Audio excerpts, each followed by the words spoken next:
It's Diaspora Connect UG, bringing you closer to home.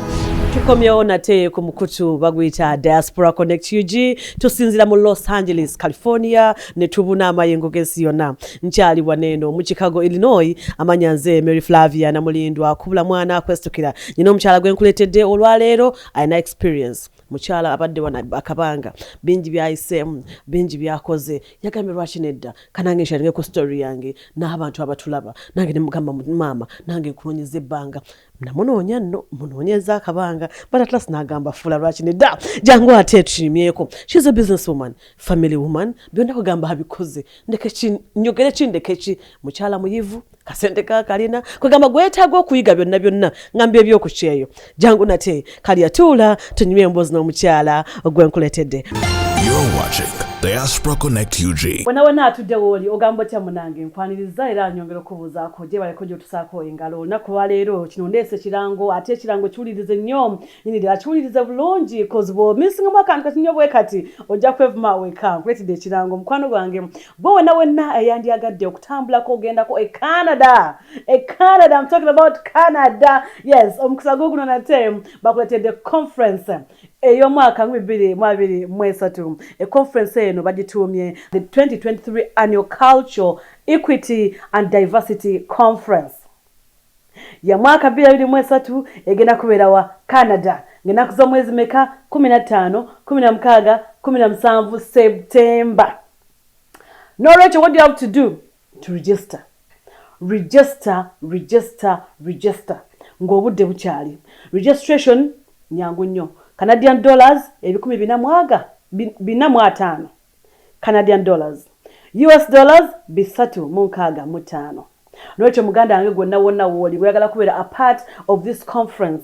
Mukwano gwange dduka misinde genda ku kibanja bakiyise www.ucarofficial.com genda oregisteringe mukwano gwange ofune visa yo ate munawo gende wetabe mulukungana olugendo okubeera wali eri Canada ngenda kuza mwezi 15 16 paka 17 omulamwa community mobilization and capacity building. Yes, community mobilization and capacity building wali Canada.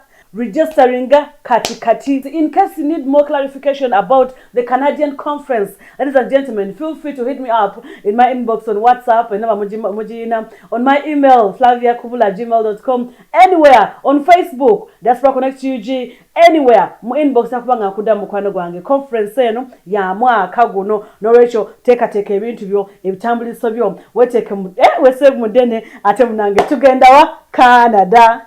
Mwaka guno tulaga wa Canada. Sagala Saudi Sategede. Mbagala nnyo mweraba. It's Diaspora Connect UG. Mama sanza kulaba. Sanza kulaba na. Thank you. Abachala bawano mwerabirira. Oh yeah, you have to. Teka. Onza kwanga kutabuka bulungi. Ino kwefaako. Ino kwefaako. Tuwe ku magezi. Batugeza kwefaako nga tutabuka bulungi. Just really self-care. Toyela with yourself, regardless of what you have to do. Oleka oka time for yourself. Yes.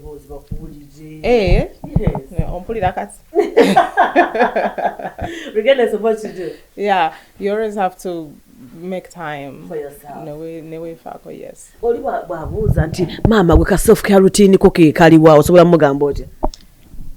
Actually, time alone. Just or reflecting on different things and just relax. So it comes anytime. For me, I don't have a routine as such. Making sure until because nina abana 4 of them, so we can talk about that later. But boba tota dewo time, you can very easily you know. Yes. Yes. Exactly, yeah. Bampita Sophie Namatovu Mukasa Akpe Diobwami. Sophie Namatovu Mukasa Agpe. Akpe, yes. Akpe. Yes.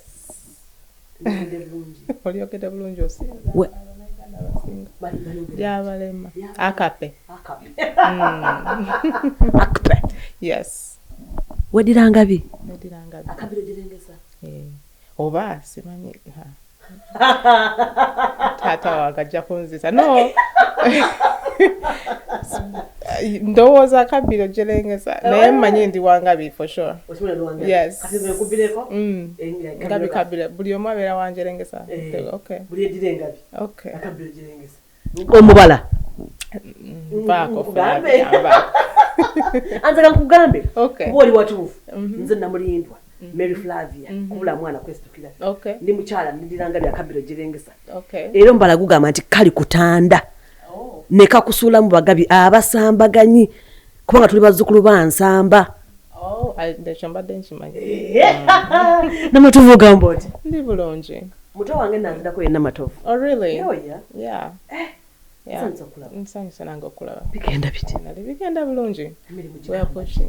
Mirungi. We can't complain. You don't complain? Nope. Obikwasaganyiza otya? You know, Mukama. Really, yes. I pray about things and then just let God take over. That's pretty much all. Sophie bakuzaala wa? Lunguja. Mwana we Kampala, ye wali ekyalo kyammwe? No, wekyalo Masaka ndowooza. Masaka. Olekera okumbuza ebintu ebyo. Masaka. No, well, emyaka gibadde mingi. Naye ne bwe nali Uganda saagera nnyo. Nakula ne bajjajja bange babeera Nankulabye. That's where I grew up. Yes. So, Nankulabye Bakuli Mengo. Yeah.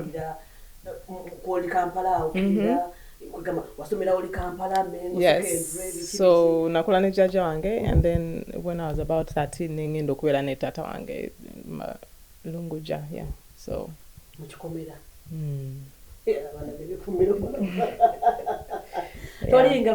Yes, and then just a few years later I came here. You came here.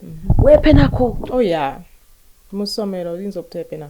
Angambi waka namuomode. Waka no, wajjajja wange, yes. Neda ngambi watata Lunguja. No, really. Wazanyako mizannyo ki? Sonko, okwepena, tepo, kakebe, no, oh yeah, dulu. Wakuba kudulu. Oh yeah, yes. Yes. Wakuba kudulu. Wasomerawo? Nasomera Namirembe Infants. Gye natandikira. Nenvayo, like I mentioned, I had transitioned from my grandparents to my dad. Then when agenda okubeera ne taata wange ngenda Uganda Road Primary School, I did some years there. I think I was in P4, if I remember correctly. Then nenva Uganda Road ngenda Gayaza High School, and I did S1 and S2. Navayo, I think nali nkyali mu S2 sijjukira oba nali ntandise. Yeah. Then I came here after S2. Of course I joined high school here. Nensomera bayita Niles North High School. It's in Skokie, Illinois. So I did my last year of high school here. Then nengenda mu college. College ebyawano, it's, you know, you can take different routes. So I did some community colleges, I did some IT schools, and then finally business school. And that's all. Today walinga oli mu ssomero. Kyawulikika kitya nti Sophie ogenda mu America ng'oli mu senior 2? Actually, my situation was a bit not the best way you want to come to America. My mom used to live here, Sakula naye, around maybe 3 years before I came here na Alwala. Yes. So she and I had not even lived with her at all because Yande Kawakangandi 3 months old. Oh my God. Yes, and she came here. So Yarwala, and it was fast, and she passed away. So that's how I ended up coming here. Oh, no. I really came to bury her. So it's not something that was planned at all. So I just came here for her funeral, and I have a family here, a very big family. My mom's siblings, and so yes, yeah. So Nalimuto, yeah, Nalimuto. So I didn't have so much of the excitement. Yeah, the excitement wasn't there. I didn't know what was going on. Well, I knew what was going on, but it was all so fast. And Sani na nyose, I was young. Yeah, kubane kusomero banzijayo because of the death. Man. Yes, and when I left school, I didn't know that I was going to end up in America. I thought it was just kugenda kuzika nakudayo. Yeah. Ojizo chabaulizaako. Oh yes. Yes. Yes. Bakujjukira. Oh yeah. Okyayogera nabo. Oh yes. Social media. Yes. Yeah. Yes. Social media keeps people together. Chibuzo ki. Chibuzo ki. Sophie, nekaanza tutuuse high school ojimaze osomye IT osomye ebyo nabiri. Yes. What happened next? A lot. You know, in this country, buli omu emutwala lulwe. So, like I said, I came at a very tender age. My mom wasn't here. I was lost. So, actually, most part of my life here, I was lost. Growing up, discovering things, experiencing things. I learned a lot through my experiences. And that always makes the journey interesting, you know, but in a good way, because I didn't really, I was never spoon-fed. So I look at it, the struggles were there, and when you look back, of course, you're like, wow, I can't believe I went through this and that. Now, you know, that's what makes you as a person. I believe that's what makes you as a person. That's what builds you, your experience. Your experience. Yes. When we were ovudde senior 2 was the one was in college. Yes. And I don't know the same family. I know yakuyambako transitioning all the time. Yes. And stuff like that. Watandika into your collar. Yeah. Watandika kuchi. My first job was at a store, a clothing store. Marshall Fields. I think it's Macy's now. They used to call it Marshall Fields 20 years ago. Ndimu High School. I would get off school, go there for a few hours, like that. Then name for normally mo Blockbuster.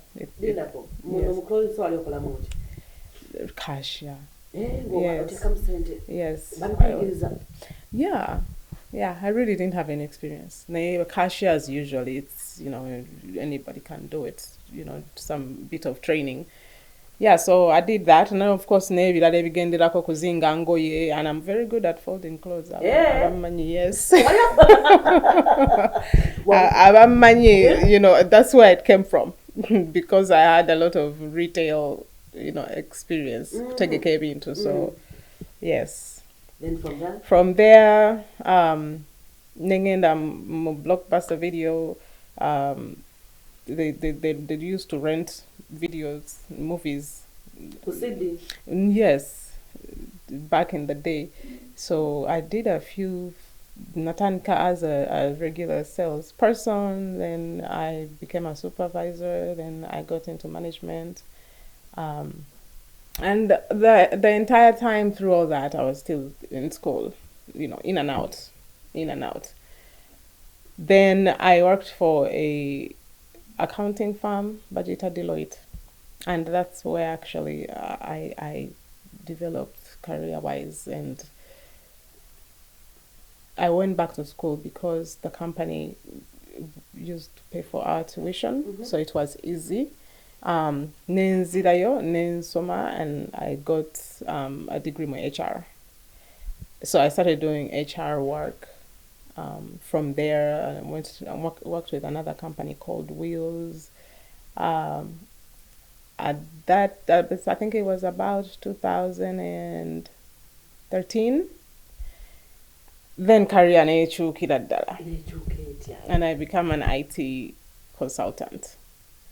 So omulimu gwe nkola right now for the last almost 10 years is IT consulting, and what that is, okay, I'll give you a little bit of background on that, but when you go to the hospital, systems on the computer systems that hospitals use, it's called EMRs, which is like electronic medical record.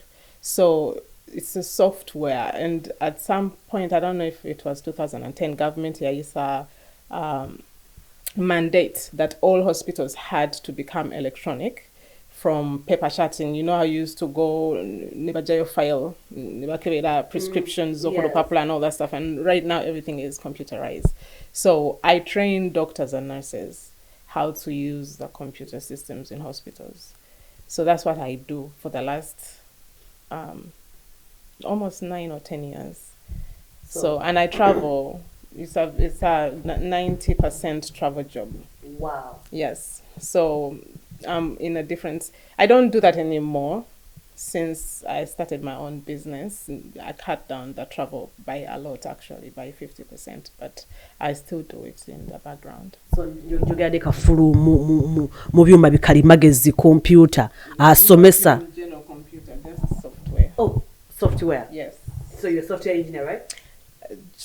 No, not engineer, but I know the software, so I teach it.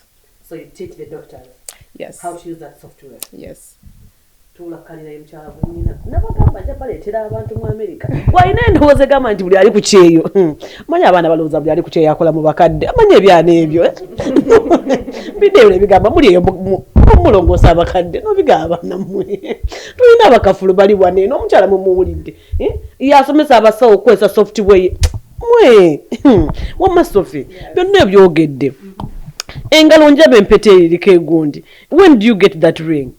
This ring I got in 2014. 14. Yeah, I got engaged in 2014. We got married in 2015. And yes, twagenda Uganda tukola okwanjira mu 2017. Yes. Yes, of course. Yes. Oh yeah. Business. Tuddeyo ku bya business tuve mu bine manye ebyo botandikeze embozi ebyala. Tudikana biddako. Ono tubuli obufumbo bwa America. Obedeki. No problem. Bulungi naye.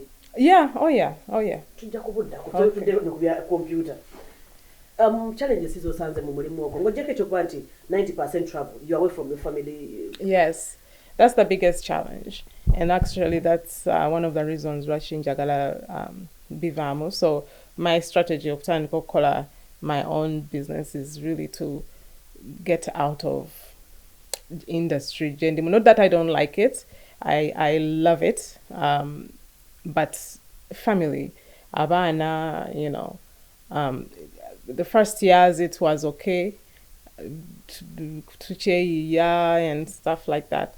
I'm at a point where I can, comfortably say, I don't need to be all over the place because tutambula nnyo, one state to the other every other month, so, and it takes a toll on you as a person as well, traveling, airports, sagalira ddala hotel, so it's been too many years. Waliwo naakulaba kati eyeesooza amanyi abaana bannayuganda bazibu waliwo akulaba esaga ne banneeflavya olwayo ky'omukyalo yakikola kibyo byayogera nze sirinanga nakutonya agamba akoye travelling sigenda nkona mu hoteri agamba akoye zi hotel tudde ku bintu by'ensawo kwansi bweba okola omulimu we look at money so much most of bannayuganda we don't give family that much tetugiwa priority y'amaanyi nnyo why would you quit such a job because I may think nti gukuwa kasente akawera kangi nnyo ate privileges ndaba ningi kutambula you see a lot of places and all that change you know like I said, I love the job. Yes. Sente, yes, it's, you know, but basically it's the kids. Okay. Yes, it's the kids and kukowa and koyo kutambula. It's really it's too much, you know. It's too much. And we've kwa no mwami wanga kola mulimu gwegumu. Yeah. No. Sije twesanga na ye to ndoza it's been 9 years and you know time we took anobango you know kuchusamuko. Omwami agenda siyato omukyala agenda kali. Yes. You know, airport. No, but we always make time. Tulina okuleka obuwiiki awo tebunobwa nali faniti abantu ba America ebintu ebyo mwabivaako tuve ku kasi kubuuza would you advise me to obwemanze wano okusoma nenga nenkola nsoma omulimu ogw'ekikanga ekyo? Oh yeah. You what? Why not? Lwaki twakola nansimbi? No, you know, ebintu bya nursing, you know what I say is first of all, you always have to love what you do. It's very important. A lot of people, I think, abagenda mu nursing is because of money. Yes. And so, I mean, what you call it a fine. Now, it's always good when you do what you love. You wake up every morning and go to work and you're happy. Kwanze, I work with nurses. Majority of them are not happy. Being cousinable because I'm one-on-one, you know, when with them in hospitals, and the stress is too much, liability is too much. Bulingo obusawo, not just nursing, it's so like some because it's just too much stress. It's too much stress, but it depends, you know. Mulimu ababikola ngabiba nyumira, you know, which is good. Nenga, not everybody has to be a nurse. Not everybody has to start from homes. You know, America is a land of opportunity. So you can't do what you think you can't do. It makes it very possible. Limits set by only one person, and that's you. You know, you set your own limits. You set your own goals. No government I can do better than that. Then you go for it, and everybody can you know pretty much have a chance at whatever they want to do or they dream of being. Okay. Yeah, it's just mindset. Yeah, kapalaga. Kapalaga mumanyi. Oh yeah.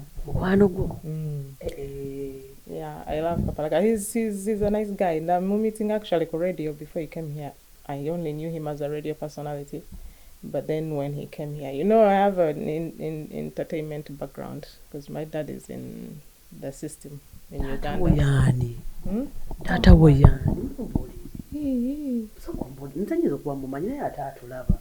Bamita Hope Mukasa. Tuli ku Diaspora Connect. UG bringing you closer to home. Obadde okimanyi ndina omwana muwala. Omwami Hope Mukasa omumanyi atuddawo bansooka nkweka background ke.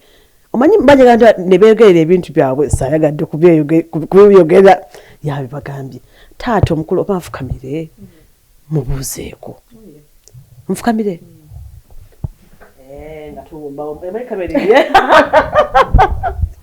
Gwe nanso nyongedde okusanyuka okulaba n'atuddawo akitegedde kati Kapalaga gye mwamiitingireeyo ku radio. Then yeah, so when he came here we were already, you know, communicating.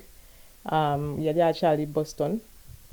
Then mu meeting. Actually, he gets a kola bienkola. Rakuba, you know, kati he's a big man. And he was a big man. Kapalaga. He's not a big man. He's a big man. Yeah. Big in Yeah. No, I think he's doing good for himself. You know, he's doing good for himself. Business. Yes. Accounting. Yes. So yeah, but I knew a lot of other people who radio like that. Gani. Banji. Sibamanyi personally, but I listen to radio stations as a Uganda, you know, Capital, you know. So there's quite a few people that. Mpayo kali batano nze mbatumireko kubanga bantu bange. Just give me 5 today kumbozi yafe. Bemmanyi was Sibanji. Actually. Bemmanyi personally Sibanji. Okay, It was just Kapalaga and the other one was Ivan Cheyune. Okay, yes, tukutumide kutato gambodia. That's it. Cheyune yakola zungulu. Yes. Yeah. The rest of them is just musicians. I have a lot of connections. So nakolako abayimbi actually. Bringing them here. Business yabayimbi. I used to promote musicians. What happened? Janabiko wanabio. In Chicago, we don't have so much support in that field. Because abantu sibanji to be well bawera nayate nechijamwe cha preference nti sibuli muyimbi everybody's going to come. Yeah. So we might have 2,000 3,000 people noleto muyimbinga mesa chisemakula, and then out of the 3,000 it's just 40 people who would be interested. It's not like Uganda. You know, so but I did that in the background also for a while. Bani be waletapo? Bonna actually. Yeah, I can mention best saleta better than Benalita. Yes, Irene, Nambiro, Juliana, Kanyamuzi, Chameleon, of course, Message Semakula, even Abdumlasi. Wamleta kwa America. Abdumlasi ajako. Yeah. Abdumlasi yaye. Chance in Nalubega. Wamleta kwa naye. Mwakachi. Da. Danyo. Da, yeah. Abdumlasi. Abdumlasi. Who else?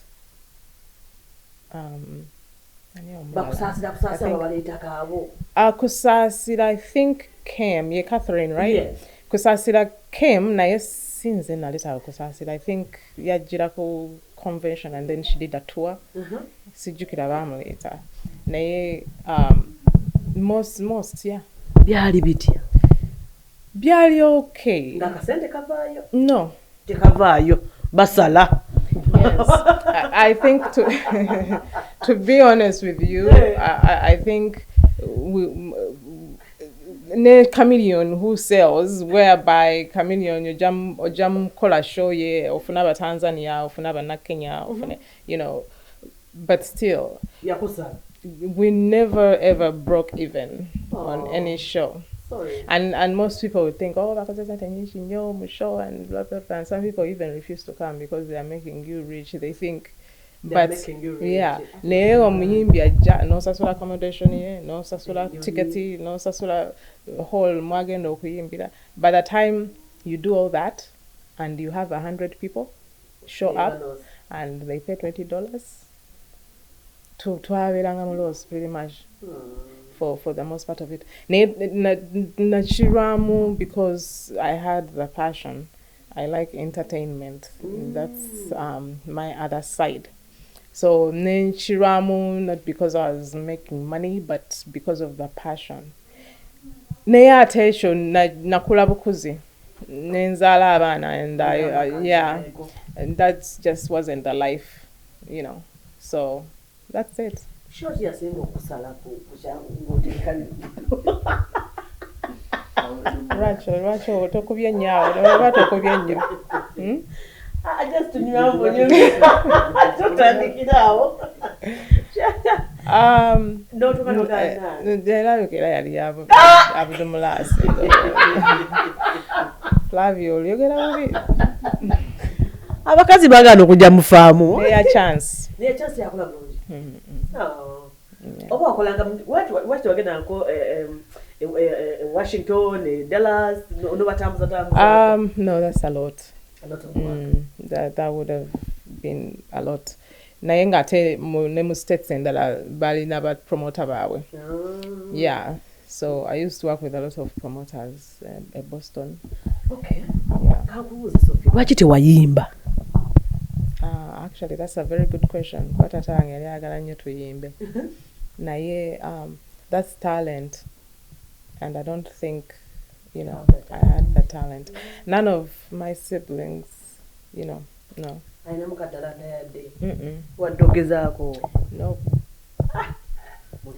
But ironically, my children, they're very talented in, yeah. So Yomkulu no, but the young ones, I have yeah. So I have twins, Nina Balongo, then one after them. So the twins, they're very, wagalanyo dance. One of them loves singing. Okay, so you're gonna get yes. Yes. Ndine Nalongo Sophia. Nalongo Sophia Namatovu Mukasa.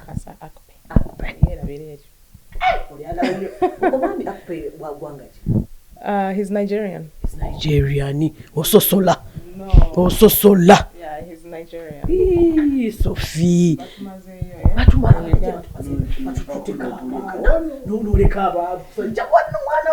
Yeah, Uganda nebigenda. Bali tebasalawo. Omanya abasajja ba Uganda tebakwata wano. Tebasalawo ati bakebezi. Bakebezi. Oh yeah.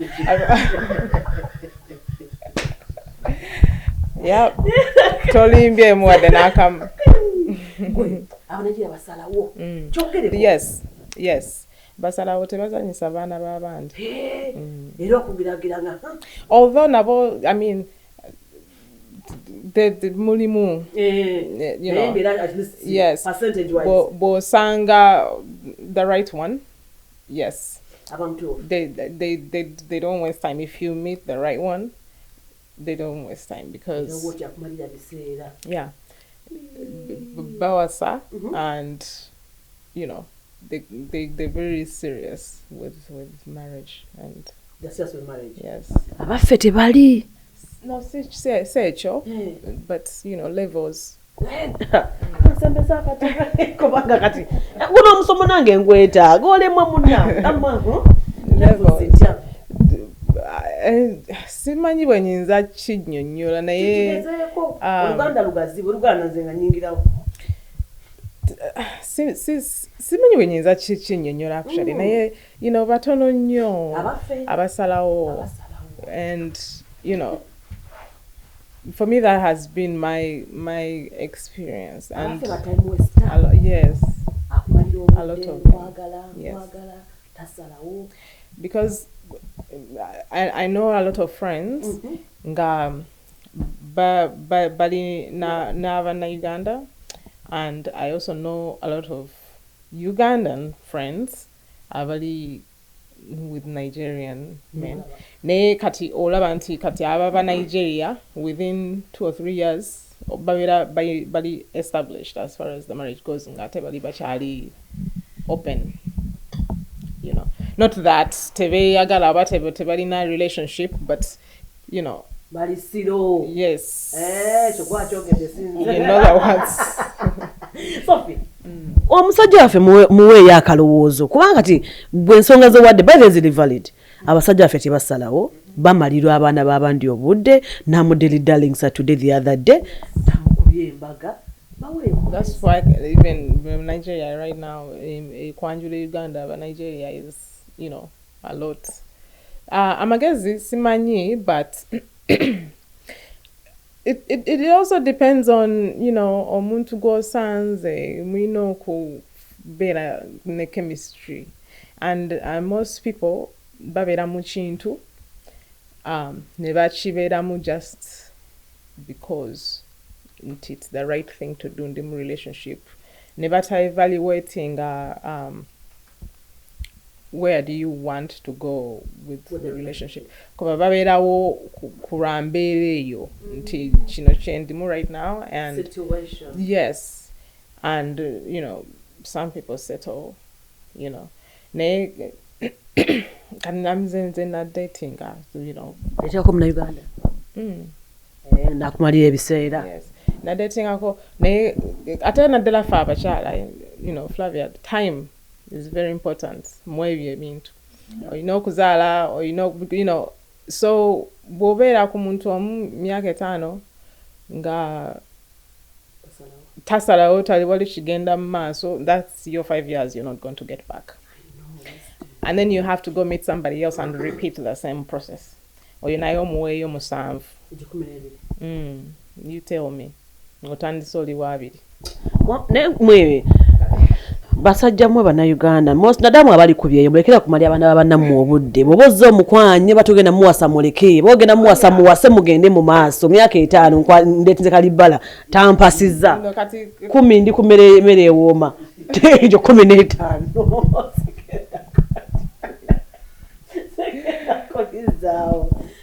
Yeah.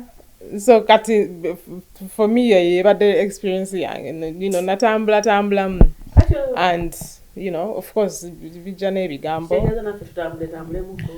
n'ebigambo kamalaya and things like that. Oh yeah. You move on. And life, how's life right now? Perfect. Well, no, not perfect, but beautiful. Which is there is always room for perfection. To be beautiful. Si bubi. Obufumbo is what you make it. Really, marriage is what you make it. City marriage counselor, and I know that much. It's what you make it. Bobo yagala bobere happy. It's on you. Until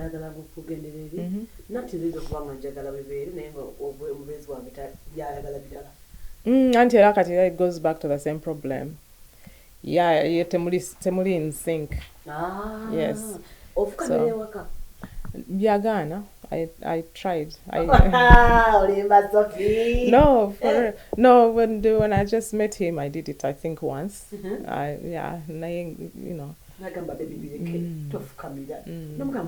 Nate kati agala mbikole navayo agenda kumbuza bishi byayogedde mu Luganda awo afterwards. Yes. So, yeah, kati navayo ate kiringa kati ate kitali possible. Ofumba egusi. Nedda. Lwaki? Bwentyo bwenashireka alya nganda, alya amatooke. Yes, ate agaagala nnyo n'ebinyeebwa. No. Simanyi naye ate saagala nnyo. I don't know. Yingo yajiwo yajja kufuna mukyala naye yeah, it's just tetunaba kugenda bugenzi naye it's not something I'm so interested in. Chiti, how is it like? Because oli mu Uganda, oli mwana mu Uganda, daddy mu Nigeria, twino mu Nigeria, no mu Uganda. How is it like culture-wise? Abaana, enkuza, eneisa. So the culture differences will always be there, and it's not as bad as okufuna omuzungu oba mu America. It's there because twina upbringings is really different. Naye especially on a very terrible case, like if it was with an African American or a Caucasian or Muzungu. So chili more manageable because melee wise, like I said, my husband loves Ugandan food. Now not all Nigerians like Ugandan food, but he does. I was just lucky. So that's why sa adventuring nnyo mu byabwe. So ono fish obulala asumaya bamitani stockfish. Kugambe tubiri. Okay. Njirya naye sijifumba. Ofumba ekemmere. Oh yeah. Fufu, olya fufu. Muli abwe baba mufumbi. Nenga sigwa mufumbi. Ye mwana wana. Ngabe mututekera mulya. Wo mpulira mama. And then they have good food. Nigerian food is good. So I like it. Honestly, enfumba yemmere yawe is too much. Kati bwobeera ng'olina bo baabikuliramu, so they know how to do it faster and effectively. Naye nze nagezaako actually nagendako ku YouTube nga twakayingira obufumba nti omanya obeera nengendako ku YouTube nenfumbafumbawo. Kati if I had kept on naye lwakuba kati ffe twali tutandika okuyiga okufumba nga tukyali baana bato so byanjigiriza okufumba nga nkyali muto byebinyanguyira. Nagezaako emmere yaabwe sisobola gifumba bingi nnyo ebigenda fumba ennyama, fumba enkoko, fumba kiri biteeke wali bijeeyo kati ate bizze wano it's too much kati bw'obeera ng'olina abaana baagala okulya n'obeera mwe nze tekinyanguyira obulamu bwange. Yes. Naye kati our food obeera ne stove kuliko fo masigana wali noteekawo amatooke ne gatokota ngano n'ebinyeebwa ebitokota n'omuceere wano nga bw'osiika. By the time 1 hour's pass, everything is ready. Everything. So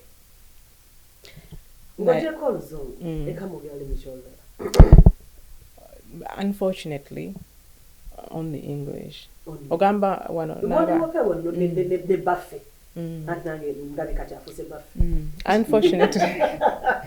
unfortunately just English only.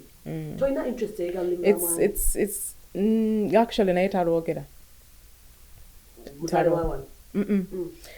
mbamuzalira Nigeria. Actually ye yakajja kuno tamazeeko myaka mingi nganze naye tebalwogera. Then ne maama we waali wano kati bo mbane nnyo okubeera nti abaana baffe tebasobola kwogera lulimi lwabwe kuba bo bandi basobola okubayigiriza better than me atalina gwenjogera naye Luganda, right? So naye bo tebalwogera, nabo boogera Luzungu. So how has she maintained in Uganda? She's perfect. I know. No. Kakubuza Sophie, obadde myaka mingi by'owajja wano. Oluganda lulwo lwennyini. Ng'olwange namuli byo yakava Uganda okikoze otya? It's natural. It is natural. Ate ng'obadde mu bazungu. Yeah, biba byakwekoza. Kwesa kwekoza. Mbafunye, mbamazi. Kwekoza nnyo nga mbakyazizaamu ngambaho. Nimire. Kuba kwekoza. Kuba kwekoza. Nze nsobola okwogera totally different nga njogera n'abazungu. Mba nkola nabo, I am not going to go with my African accent.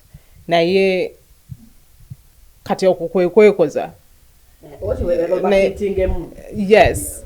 I have to sound like them so that they can understand me and so that I don't have to repeat myself. Which sorry. Yeah. So that's why in Chita Kwekoza, because I know I can do it name flipping.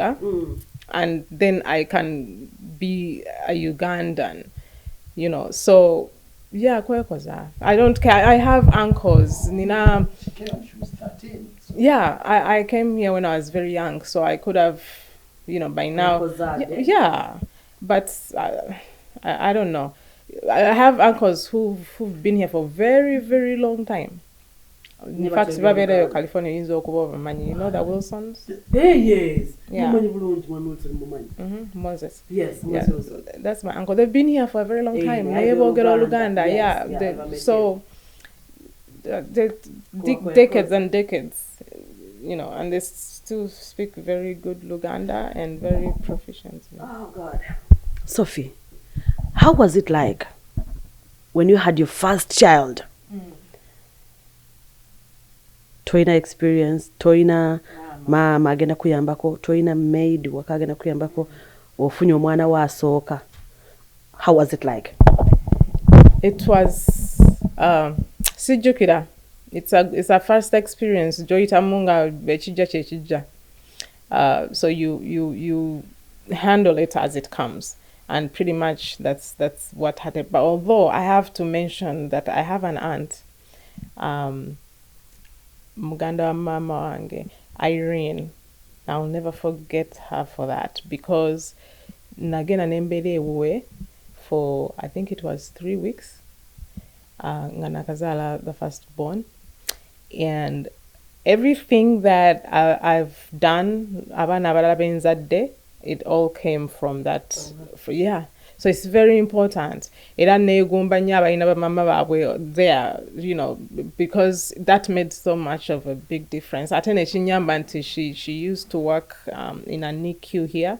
Baby, this, you know. So and one of them was how to transition the kid from that baby or you walk every 2 hours to, you know, the comfort baby very fast. See mulimu abantu abamu nga omwana ayinza okubeera omwaka gumu naye nga akyazuukuka ekirombo anywa amata. Banji, it doesn't have to be that way. My aunt, actually, that's one thing that she specifically mentioned. Mwana always 6 weeks. Baba tazukse tomutawanya. All my kids sleep throughout the night. Ngaba chali very, very young, 1 month, 2 months, 3 months. Very, very early. What do you do? Baba was like Baba yebase. Tomzuksa mbokumuwa mata, and some people get stuck in that routine until the baby is like 1 year. Yeah, and that's right. That's what they keep. Yeah, that's what they keep going. But of course, they'll tell you have to feed every 2 hours. Yeah. Yes. So, but after 6 weeks, a baby can comfortably sleep. Na zuka when they have to eat. Yeah. Zuka. That's when you. Yes. Nenti. Okuyiga tekukoma banange tweyongera okuyiga nchaline muchala nalongo And so that helped me a lot, because I carried it on to all my other children. It makes the transition. You have 4. Mm-hmm. How are they? They are fine. How's it been like the journey? It's a beautiful journey. It's a beautiful journey. My America is tough, but I've been blessed. Nina abantu around me are very supportive.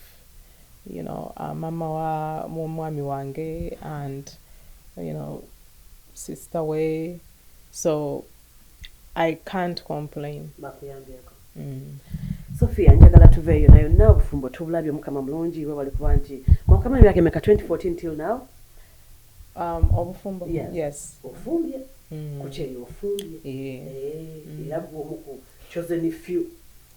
Yes. Tutambuze ekintu.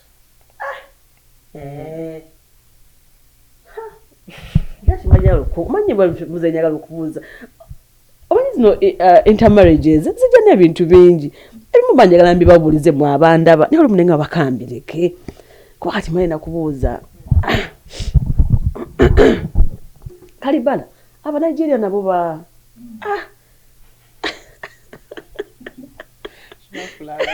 Byogere. Olumu bizitawalira. Oba okitegedde. Kyogere. Olumu bizitawalira. Kale kanveeyo tugende ku business. Okay. Tuvudde eri mu software tugeze. Omukyala gwendi naye. Dukex. Yes. Okay. Omukyala gwendi naye. Bwali e Uganda nyala kusigira ekifaananyi ky'amamizu. Mukyala mutimbi wa kumikolo atimba embaga era nja kulako ku mikolo gimu gyakoze atimba ku mikolo akola cakes bwoba omwetaaze nsaba message fuula njagala kuntimbira ku mukolo gwe oli ludda oli Boston oli California oli Seattle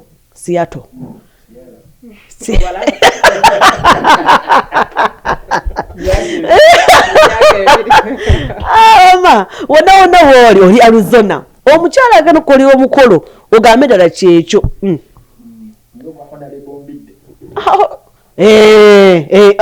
gusinge nawo akabeeyi kakuteesa. Sophia uno agenda tubuulira kampuni bagiyitaani emirimu mingi mu America mingi lwaki alondawo decoration.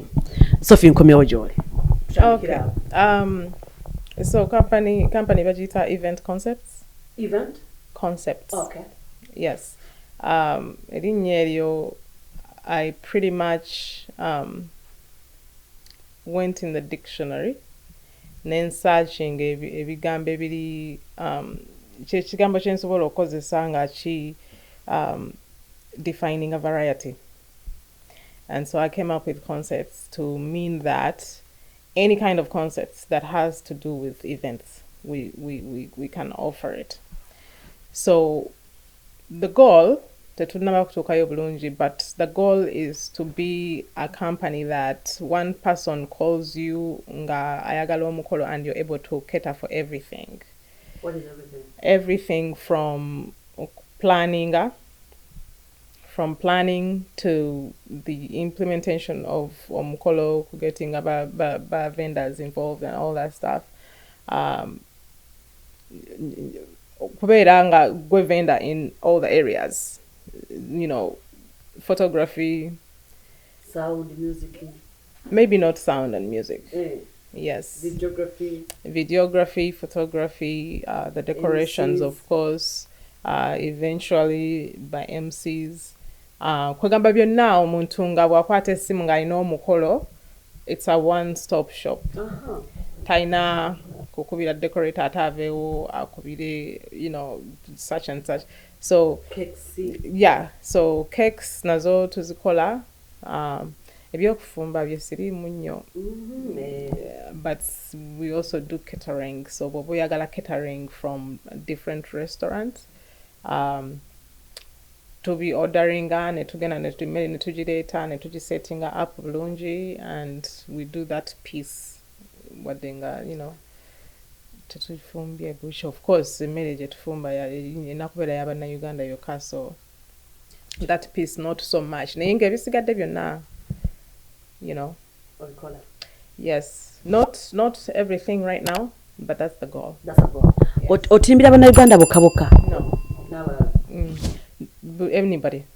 Yeah, of America, and of course nina clientele yaba Nigeria. That is now the advantage. That is now the advantage. Yeah, it's a big one. Uganda, Nigeria. That United Yes. So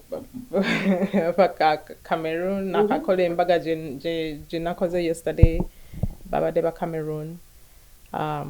So yeah, it's anybody. And kale sikola advertising like I should. Besides having social media, sitting your CC advertising and your chiliao. Naying I've been busy. What's your advertising? Because Bibi is word of mouth. Yes. Omuntu, for example,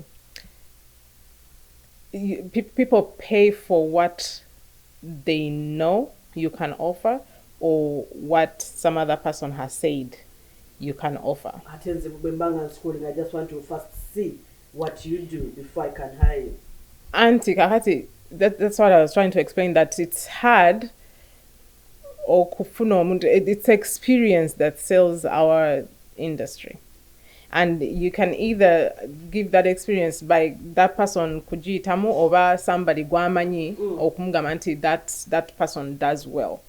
So when you call to look for a decorator, it's tougher. Nowabo or cause advertisement and bazirabye, but still there is still that element where somebody has to recommend or noberango manyiti nalabako ebifananyi oba somebody I know went there nakola ekintu ekirungi. So it's by word of mouth. Okay. Okola omukolo gumu, then from there nofunayo basatu nebakukomyawo, and then from there nofunayo abalala bana. Everybody who goes to that event. Like baga the chokoze. All they have to do is call the person. Yes. Ebisale. What do you mean? Your charges, like Bukolo birthday, is Mbaga. It depends on numerous things. What kind of event is it? How many people? And what are you looking for? Kubanga sibuli omunti ajja kwagala everything you have to offer. So you break it up in that abantu balina options, what services they want to take and what services. Naye nga basically si nyingi. Bibeeramu okuteesa kuba abantu baffe it's always on the higher end, obviously. Complaints, you know, sente nyingi nnyo, acharginga sente nyingi nnyo, it's too much money. It's yes, and also abantu chebatategeera. It's a lot of work. I know. Yeah, it is. It is a lot of work. Kati, think of it this way. By the time okubira omuntu okujja okola decoration oba okubira omuntu okukolera cake is because you really can't do it yourself. And anytime you have to pay for a skill, it's not going to be cheap. You know, our skill involves a lot of art and a lot of talent. There's a lot of people on Jakubia kolera, but it takes a lot of time, a lot of money, and skill. Yes. So that's where charges come from. Kubanga njagala nkuyitiremu in a process, if you have the time, process of what I do when it comes to okutimba omukolo, for example. You get the phone call. First of all, you will spend at least an hour on negotiations. Before Ngatanako to that deal. Then going back and forth. All this is your time. Some of them, you don't hear from them again. They come back. Then you break the deal. From breaking the deal, my mind starts working. Okay? And Baga is in so many months or however many months. Bagala, these colors and those colors and those colors. Right away, you start working and putting the theme together. All this is your time. Then you get into the purchasing period. Buy this, buy that, buy this, buy that, buy this, buy that. Putting all that together. Putting all that together. Once you finish that, then you start preparation. Katimbaga jenakoze yesterday, I've been making flowers for the last 4 months. I'll send you. Wow. Yes. It was a lot of time. Na client young auntie, I want a lot of flowers. A lot. Yes. That's what she wanted to see. So that preparation, atenga jukira sibi muli byoka byogenda kolesa. Kati then we go into the nitty-gritties. Njagala nnyo ebintu ebiri neat. Kati bwenteka ekitambala ku mmeeza bwe kiba tekiri ironed, I feel somehow nga ndaba wrinkles mu bitambala. So birina okugololwa. All that is time. Wali ogoloddeko ebitambala 15? Ebitambala ebyo ebinene nnyo wali obugolola. So n'ogolola ebitambala kati omukolo gutuuka n'otandika okuloadinga ebintu mu motoka. This is hard labor. Manpower ogijawa? Nina abayambako. Well, now I'm starting implementing, yes, because of course technology allows for that. Neguno omukolo actually gwe complete nze nafunye abantu babiri from an app. You just go on there, n'obabuulira kikyo oyagala, bahandi mani bonna bali okwandi. Just tell them exactly what you want them to do, they come and go. Oba toba hirinze nti bagenda kusigalawo, bajja just one day, ne bakola byako, you pay them and they go. Who helps you mu kutimba wano wanikayo bino baalo n'ebikoze bitya? You do all that alone? No, I have, of course, most of the times. That's why ndi neba n'abaana. So you do it with your kids? Yeah. Oh my God. So they help out, and then sometimes my husband, bwaba wali nga teyatambudde, he helps me out a lot. You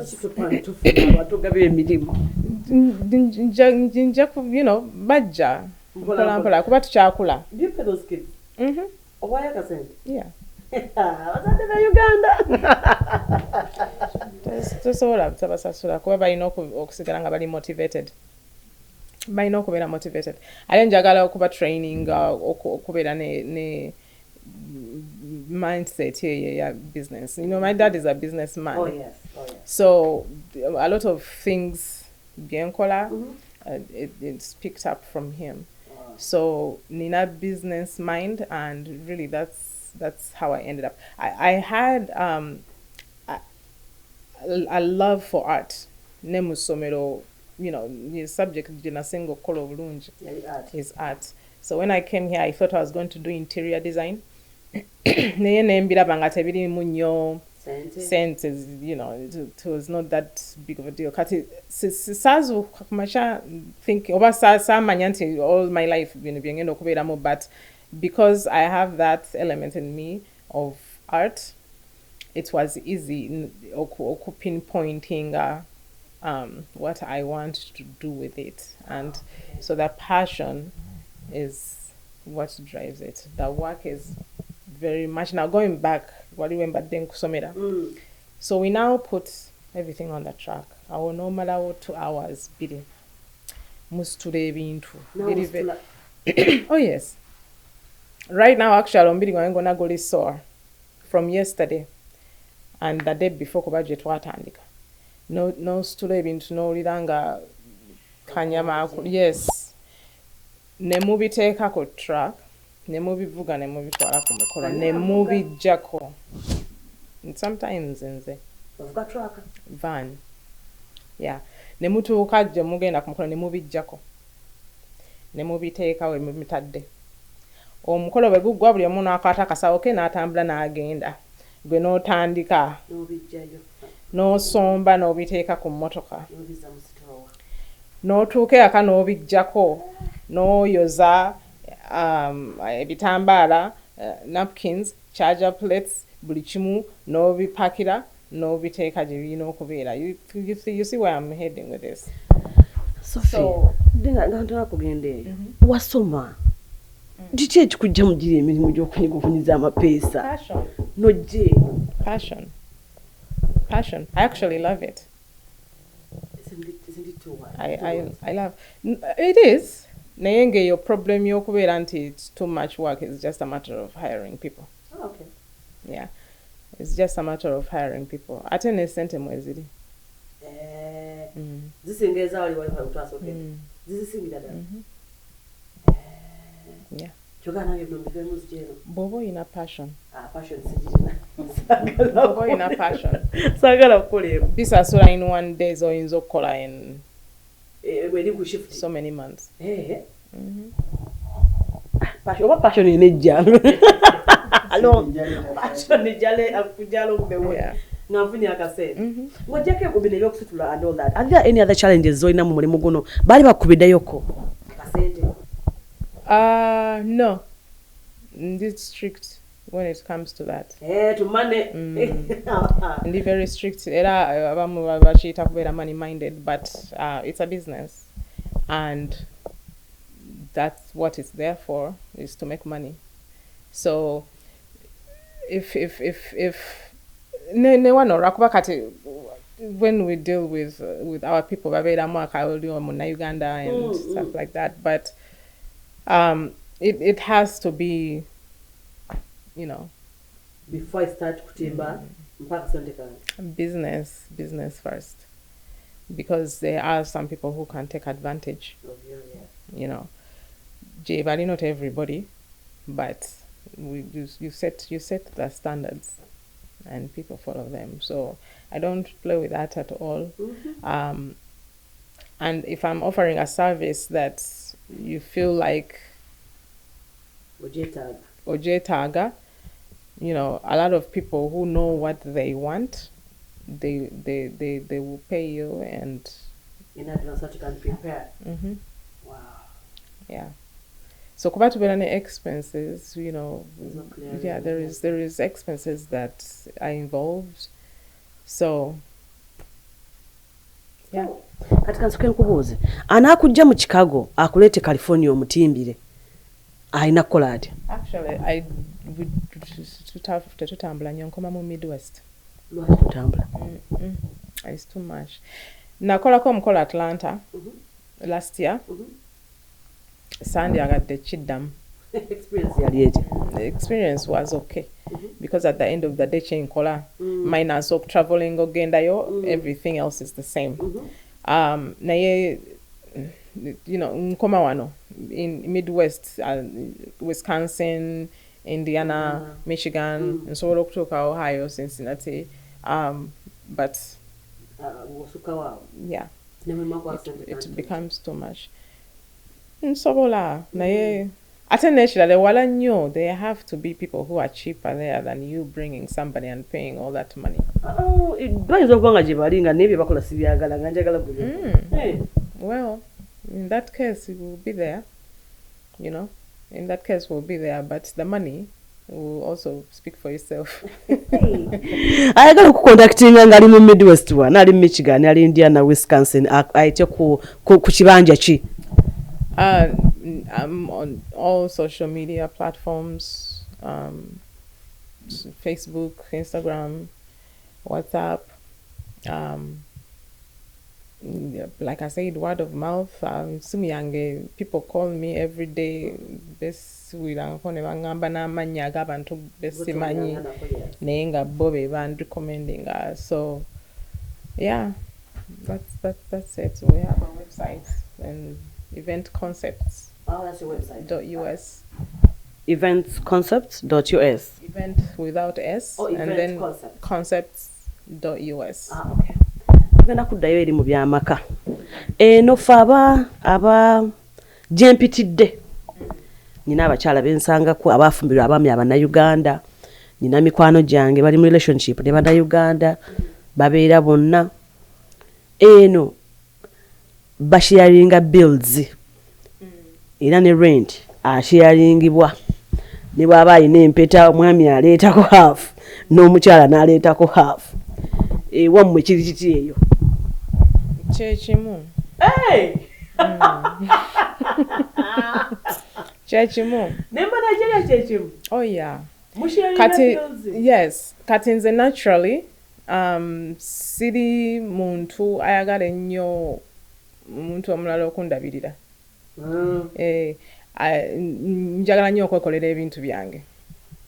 Kati ekyo kyo ekibeerawo ne kijja nti sijja kutuula wansi kuleka musajja abeere nga yasasula bills zo. That's my preference.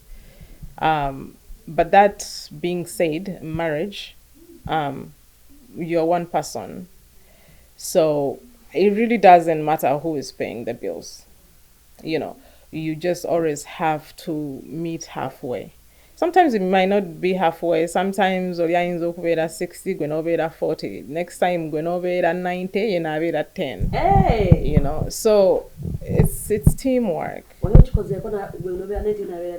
Yeah. Yeah. Whenever it's necessary. It's okay. It's okay. Kubanga, I mean, mukolagana.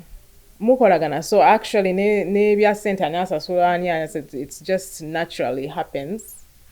When mbiranga mulina unity eyo, you know, teshina kumataringa nnyo zivudde mu nsawo yani kuba ensawo zombi zammwe. You know. No. Sophia. Ensawo zombi zammwe. So kukolagana. So fere tuchikuliriza nnyo answering your question. Okay. Tuchikuliriza nnyo nti ani asasudde ki. Bwe tuba tuli mu store okugula mmere nga waleti ye eri okumpi. Yajjayo. Eyo webeera okumpi? Nga nange njijjayo. Password ya baawe yesimu gina. Obadde ki? Muzabubuuza.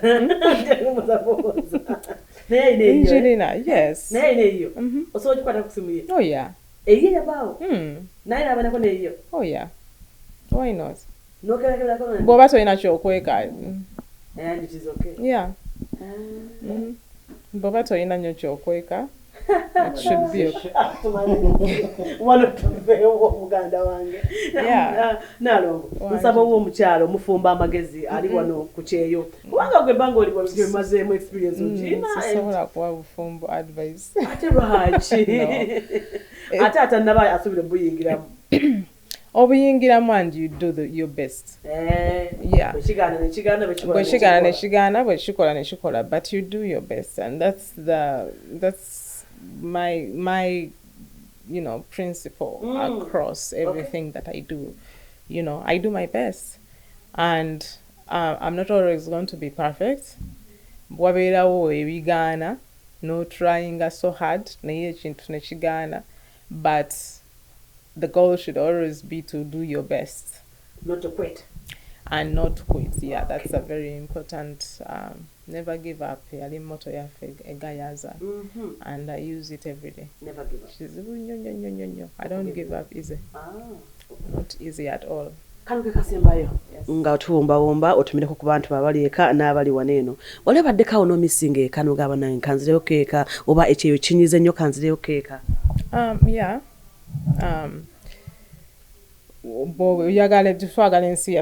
So that's always going to be the case. Naye kati nze bajjajja bange abankoze bonna baafa. Family yonna eya mama wange eri wano. E Uganda waliyo tata wange. And really that's it, minus of course my cousins gye bali, and it's been so long since I was in Uganda. Actually, I went in 2017. I was there for 2 weeks. Naye, after 2 weeks, I was ready to come back, but I still miss it. So life very different back home than here. So when you go there, you have to be really adaptive. Or kuberango is adopting embeera. Naye I miss it. Tata wange atambula najja. So other than that, mikwano, we talk. So disconnection yoweli. Naye nga sola gamanti I don't miss home. And there's a lot of things I miss about the country. Okay. Yeah.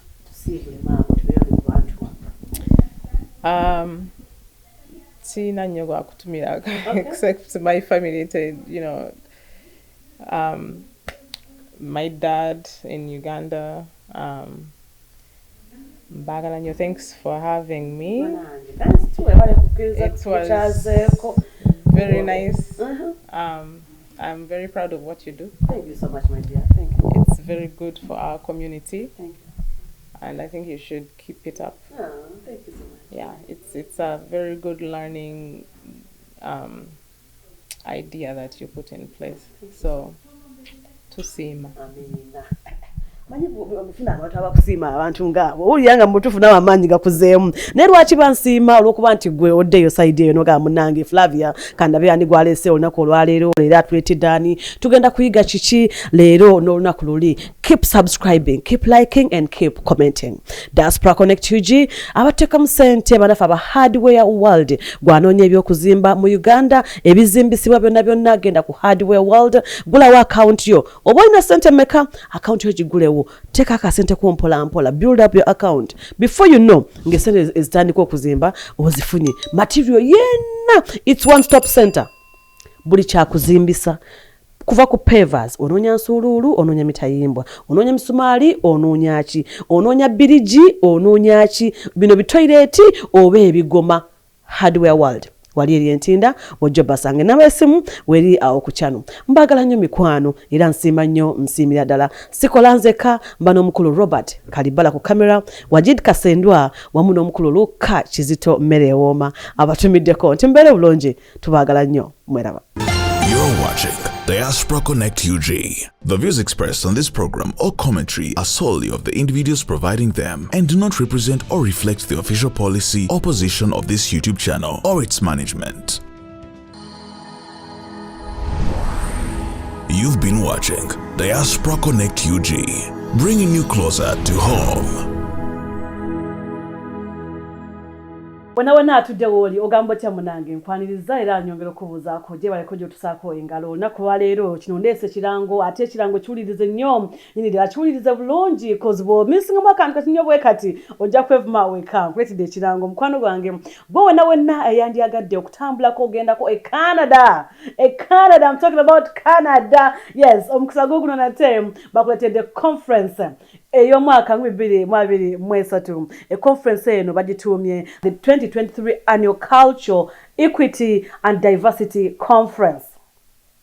Ya mwaka 2023 egenda kubeera wa Canada. Ngena kuza mwezi meka 15, 16, 17 September.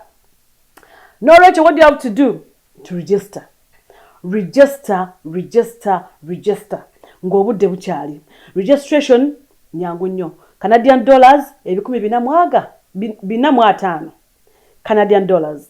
US dollars 365. N'ekyo muganda wange gwonna wonna woli bweyagala kubeera a part of this conference.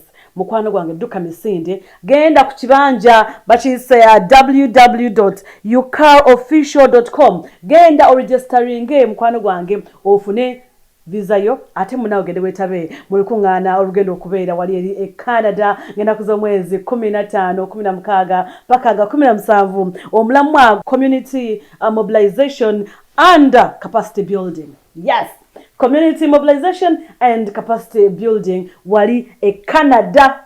Registering kati. In case you need more clarification about the Canadian conference, ladies and gentlemen, feel free to hit me up in my inbox on WhatsApp and on my email flaviakubula@gmail.com, anywhere on Facebook Diaspora Connect UG, anywhere mu inbox akubanga kuda mukwano gwange conference eno ya mwaka guno no Rachel teka ebintu byo ebitambuliso byo wese mudene ate munange tugenda wa Canada. Mwaka guno tulaga wa Canada. Sagala sawulide sategede mbagala nnyo mweraba. It's Diaspora Connect UG.